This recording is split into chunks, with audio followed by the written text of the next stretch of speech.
Pelaksana tugas Sekretaris Daerah Aceh M. Nasir membuka secara resmi rapat kerja daerah pertama Dewan Pimpinan Daerah Ikatan Wanita Pengusaha Indonesia Aceh tahun 2025 yang berlangsung di Hermes Palace Hotel Banda Aceh pada Rabu 30 Juli 2025.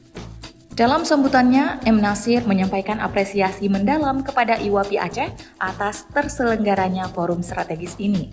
Ia menyebutkan, Rakerda menjadi ruang konsolidasi penting untuk menyelaraskan langkah organisasi dalam menjawab tantangan ekonomi yang semakin kompleks.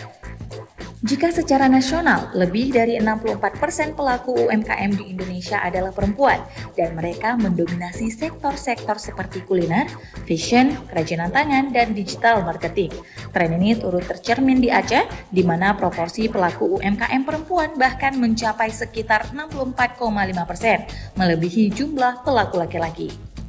Ia juga menegaskan komitmen pemerintah Aceh untuk terus membuka ruang kolaborasi dengan IWAPI dan berbagai organisasi lainnya guna memperkuat ekosistem kewirausahaan perempuan baik dalam akses pelatihan, pemodalan, pemasaran, hingga digitalisasi usaha.